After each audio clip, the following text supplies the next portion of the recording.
गए थे डॉक्टर के पास, तुम तो कहो ही ना। बताओ, इतनी इतनी छोड़ी बैठी है और पता नहीं कैसी कैसी बातें पूछे। तुमको तो ऐसी शर्म आवे कि क्या ही बताओ। अरे ऐसा क्या पूछ लिया चंपा? पूछ रही है पहला महीना कब आया, पहली बार कब आया, अब आखिरी बार कब आया। बताओ, छोटी छोटी बच्चियां उनको क्या बताया। अरे ऐसा क्या पूछ लिया चंपा? छोटे बच्चे हैं लेकिन वो पढ़ लिख के डॉक्टर बने हैं। ऐसे नहीं होता, जो वो पूछते हैं उनको सारी बातें बतानी होती है चंपा। मैं तो यूं कह रही कि दर्द फट की दवाई दे दो और मैं तो घर जाके ले लेगी, और मैं तो उनको ये भी बताई मुझे टीबी हुई थी। हाँ चंपा, तुमने ये क्यों नहीं बताया? ये तो बहुत जरूरी है बताना, क्योंकि डॉक्टर को अपनी सारी बात जरूरी बतानी है, तभी तो वो इलाज को परख करेंगे और उसके बाद दवाई देंगे। और एक बात और बताऊं चंपा, दाई से पेट, डॉक्टर से बीमारी और वकील से सच्चाई कभी नहीं छिपानी चाहिए। जी जी, ये तो तुमने सही कही, सही कह रही हो तुम। मुझे अभी ये ध्यान रखना चाहिए था। चलो अब मैं ऐसा करूंगी, कल जाके सारी बात बता के और ढंग से दवाई ले आऊंगी डॉक्टर की। बिल्कुल सही चंपा, कल ही जाना और डॉक्टर से जाकर पता करके और सारी सच्चाई बता के दवाई लेके आना। ठीक है चंपा? ठीक है जी जी। शाबाश। डॉक्टर और नर्स को अपने स्वास्थ्य की पूरी जानकारी दें ताकि इलाज में मदद हो सके।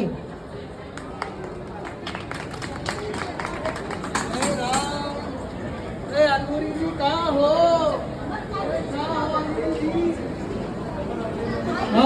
अंगूरी जी कहाँ हो? हमें चक्कर आ रहे हैं, अंगूरी जी कहाँ हो? अरे लड्डू के भैया, क्या हो गया आपको? अभी तो बैल की तरह इधर उधर कूद रहे थे। अरे क्या हुआ भाभी जी, तिवारी जो अचानक? देखिए ना बड़भूति जी, क्या हो गया है तिवारी जी को। भाभी जी बुद्धि। हाँ, सही पकड़े हैं। अरे लेकिन हुआ क्या इनको? अभी तो इधर कूद रहे थे बैल की तरह, अभी यहाँ गिर गए हैं। देखिए क्या हो गया अनीता जी। अरे मेरे एक दूर के रिश्तेदार थे, उसके पति को भी ऐसा ही हुआ था। चलता फिरता अचानक से गिर गया, डॉक्टर को दिखाने लगे, बोल रहा डेंगू है। अरे ये क्या कह रही है अनीता जी? आपकी बात सुन के तो हम सनसेट ही हो गए। अभी जी सनसेट नहीं अपसेट होता है। हाँ हाँ, सही पकड़े हैं बड़भूति जी। बुद्धि नहीं विभूति। अरे अब करना क्या है बड़भूति जी, बताइए। अरे रुको, मैं एक बात बताती हूँ। हम एक काम कर लेते हैं, मैं अपनी दोस्त को फोन कर देती हूँ, वो बताएगी कि उसने जो दवाई दी थी वही हम इनको दे देते हैं, 2 मिनट में ठीक हो जाएंगे। क्या इधर उधर अस्पताल के चक्कर काटने हैं? अरे नहीं अनीता जी, हमें तिवारी जी को अस्पताल लेकर जाना चाहिए, डॉक्टर से दिखाकर ही उनको कोई दवाई देनी चाहिए। अरे ना ना बड़भूति जी, अनीता जी सही कह रही है, वही दवाई दे देते हैं ना। कौन ले जाएगा अस्पताल इतनी दूर? कहीं अनीता जी ऊपरी चक्कर तो नहीं है? झाड़ा लगवाना है क्या? सही कह रही है भाभी जी, झाड़ा लगवा लेते हैं, 2 मिनट में ठीक हो जाएंगे यूं। अरे नहीं भाभी जी, नीम हकीम खतरा है जान। झाड़ फूक और झोला छाप डॉक्टर के पीछे पड़ोगे तो तिवारी जी निकल लेंगे। ना ना बड़भूति जी, ऐसा ना कहिए। ना ना बड़भूति जी, ऐसा ना कहिए, हमारे सिंदूर का सवाल है। बड़भूति नहीं विभूति बोलिए। हाँ हाँ वही। अच्छा एक काम करते हैं, इन्हें ले ही चलते हैं, हम लोग झाड़ फूक लगवा लेते हैं, ये सब चक्करों में मुझे नहीं पड़ना। अरे नहीं, हमें तिवारी जी को अस्पताल ही लेकर जाना चाहिए। आपको याद है शर्मा जी थे अपने पड़ोसी? वही जो कानपुर में रहते थे। हाँ, वो भी ऐसे ही घर पे दवाई लेते थे और उनको एक बार चक्कर आ गए और घर हॉस्पिटल ले जाया गया तो डॉक्टर ने बताया कि इनका बीपी बढ़ने से लगवा आ गया है, पैरालिसिस हो गया है। अरे ना ना बड़भूति जी, ऐसा करते हैं अस्पताल ही लेके चलते हैं। हाँ हाँ, अस्पताल ही लेकर चलते हैं।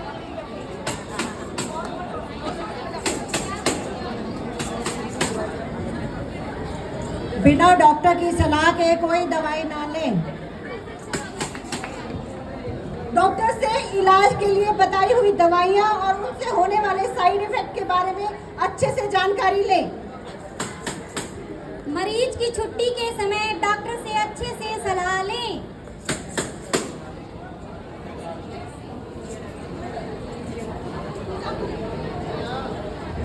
अरे अरे, आज तो बहुत काम था घर में, दवाई खा लूँ। अरे यार छोड़ो ना, ऑफिस में लेट हो जाऊंगी, ऑफिस जाके ही खा लूंगी। दवाई क्या है, दवाई खा लो, दवाई खा लो। चलो ऑफिस जाके खा लूंगी। पहुंच गई ऑफिस में, लेट हो गई आज तो बहुत लेट हो गई। इतना काम घर में, ये वो सच में दवाई खा लेती हूँ। अरे यार छोड़ो ना, बार बार दवाई छोड़ो। काम भी आज मैडम जी ने इतना दिया, नहीं तो आके बेकार में चिल्लाएंगी। काम कर लेती हूँ पहले बहुत सारा। अरे क्या हुआ चरण, क्यों वो कैसी बैठी है?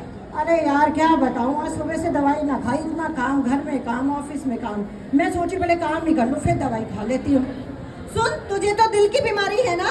हाँ यार वो तो है, दिल की बीमारी तो है, दवाई तो मैं खा रही हूँ। लेकिन तू अपने समय से दवाई क्यों नहीं खा रही है? समय से दवाई नहीं खाएगी तो उसका असर सही से आएगा ही नहीं। अरे यार डॉक्टर ने 2 टाइम बोला, 2 टाइम खा लेती हूँ। एक दवाई 2 टाइम बोला, एक दवाई 3 टाइम बोला, 2 टाइम भी खा लेती, 3 टाइम भी खा लेती हूँ। लेकिन अगर दवाई को सही निहित समय पे नहीं खाएगी तो उसका असर सही से नहीं आएगा। हर दवाई का काम करने का एक समय होता है निर्धारित। कुछ 12 घंटे में काम करती है, कुछ 8 घंटे में काम करती है। अगर तुम 12 घंटे वाली दवाई 8 घंटे में खा रही हो, सुबह 8 बजे वाली दवाई 12 बजे खा रही हो, तो उसका असर ही नहीं सही से हो पाएगा और इलाज तो होगा ही नहीं ठीक से। अरे यार ये तो मुझे ठीक कह रही है, मैं फॉलो तो टाइम से जाती हूँ, इसका तो मैं बिल्कुल डिले नहीं करती हूँ, पर दवाई मैं टाइम से नहीं खा रही, इसलिए मेरा बीपी ना नीचे नहीं हो रहा है। मुझे लगता है मुझे ये भी करना ही पड़ेगा। बिल्कुल सही। जो दवाई जिस समय पर लिखी गई है उसी समय पर खाएं। सही असर होने के लिए दवाई का सही समय पर खाना बहुत जरूरी है। और देख, जैसे मुझे मिर्गी है, मुझे भी डॉक्टर ने 3 बार दवाई लिख के दी हुई है, तो मैं तो क्या करती हूँ, मोबाइल में अपना टाइम का अलार्म लगा लेती हूँ। जैसे ही टाइम हुआ वैसे ही दवाई खा लेती हूँ। और दूसरी बात ये भी है कि अगर कभी होता है बाहर गए हैं, किसी के घर गए हैं, पार्क में गए हैं, दवाई खाना भूल गए हैं, तो अपने पर्स में कुछ खाने पीने का सामान रखो। खाली पेट वाली भी है, खाने पीने के बाद खाने वाली है, तो अपना बिस्किट उठाओ, खाओ और हाथ के हाथ दवाई खा लो। दवाई के साथ कोई लापरवाही नहीं करनी चाहिए अगर इलाज सही से कराना है तो। और दूसरी बात, एक और बात बताती हूँ मैं तुझे, जैसे मिर्गी की बीमारी है या बीपी है या हार्ट दिल की बीमारी है, तो ऐसी कंडीशन में हमें एक आई कार्ड पहनना चाहिए जिसमें हमारा नाम, इमरजेंसी कॉन्टेक्ट, जिसको हम इमरजेंसी में नंबर फोन पे कर सके, और दूसरा उसमें हमारी बीमारी का नाम जरूर लिखा होना चाहिए, ताकि अगर हम कहीं गिर जाए या बेहोश हो जाए तो हमें कोई फटाफट देखे और इमरजेंसी में उसी जगह पे उसी डॉक्टर के पास फटाफट हमारा जल्दी से जल्दी इलाज शुरू किया जा सके। अरे यार ये तो मुझे तूने बहुत अच्छा मुझे बताया है। अब आगे से मैं अपनी वॉच में भी अलार्म लगा के रखूँगी और अपने फ़ोन में भी अलार्म लगा के रखूँगी और दवाई बिल्कुल टाइम से खाऊंगी।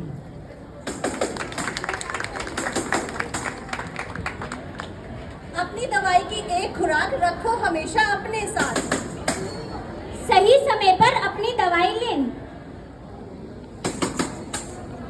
खाना ले लो, खाना ले लो, सभी रिश्तेदार अपना मरीज का खाना ले लो।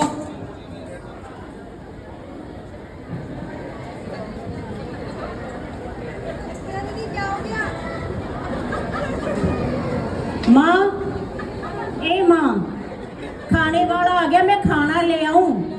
तू यहीं बैठी रही हो? अच्छा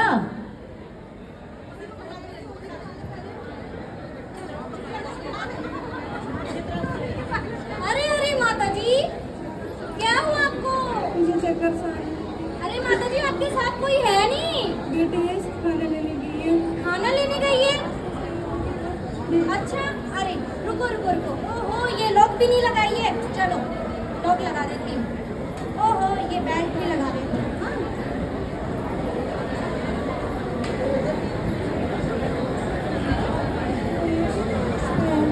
ये भी था। अरे आप कहाँ गए थे?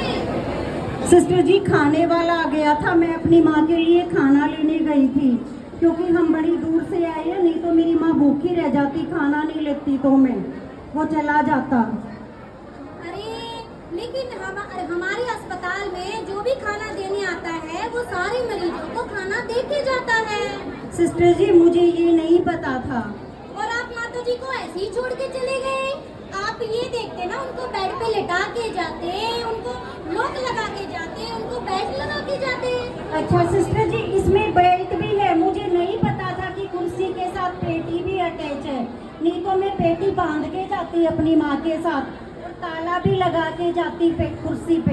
हाँ ये तो आपको बहुत ध्यान रखना था, और नहीं तो बेड पे लटा के जाते और हम तो ड्यूटी पे थे ना, आप हमें बता के जाते। सिस्टर जी, मुझे पता नहीं था कि सरकार ने पेटी की सुविधा भी दे रखी है पहिए वाली कुर्सी पे। आगे से मैं ये गलती बिल्कुल नहीं करूंगी, अपनी माँ के साथ सीट की पेटी बांध के जाऊंगी। बिल्कुल सही है, सरकार ने ये सुविधा दे रखी है कि मरीज को कभी भी अकेला ना छोड़े। अगर आपको जाना पड़े तो व्हील चेयर पे लॉक लगा के जाएं और पेटी बांध के जाएं और किसी को बता कर जाएं। जैसे मैंने आज सीखा है सिस्टर दीदी से, प्लीज आप लोग भी ऐसे ही पेटी बांध के जाएं, ताला लगा के जाएं अपने पेशेंट के साथ, जो भी स्ट्रेचर पे पेशेंट है, व्हील चेयर पे है, उन सब के साथ। Thank you.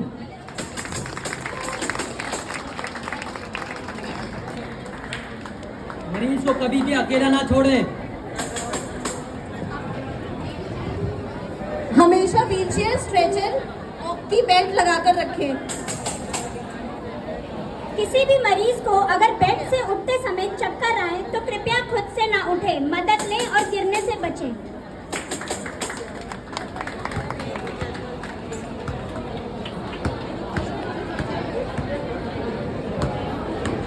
अरे हाँ बेटा मैं आपके लिए देखो क्या लाई हूँ, आपके लिए लाई हूँ समोसा। हाँ बेटा आप खा सकते हो। अरे बेटा अभी आप बॉल के साथ खेल रहे थे, आपने हैंड वॉश किए? नहीं बेटा, आपके हाथ अभी आप बॉल के साथ खेल रहे थे, खाने से पहले तो हैंड वॉश करने हैं ना। ये तो सुबह नहाई हूँ और हाथ भी साफ, आप भी हाथों बोलती रहती, मैं भी हाथों बोलती, मैं तो परेशान हो गई। अरे नहीं बेटा, आप भूल गए हो गुल्ली। वो सेंटर वाली बहन जी हमारे घर में आई थी, उन्होंने सुमन दीदी के बारे में बताया था, आप भूल गए हो। लगता है आज अब मैं आपको फिर सुमन दीदी के बारे में बताती हूँ, ठीक है? सुमन सुमन सुमन सुमन सुमन सुमन सुमन सुमन सुमन सुमन सुमन सुमन सुमन सुमन सुमन सुमन सुमन सुमन।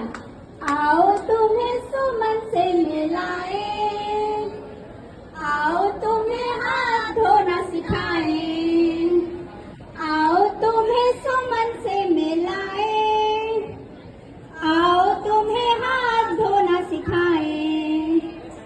एस सीधा सीधा सीधा सीधा, यू उल्टा उल्टा उल्टा उल्टा, एम मुट्ठी मुट्ठी मुट्ठी मुट्ठी, ए अंगूठा अंगूठा अंगूठा, एन नाखून नाखून नाखून। ओहो ये समझती थी, इनको तो मैं अच्छे से जानती हूँ।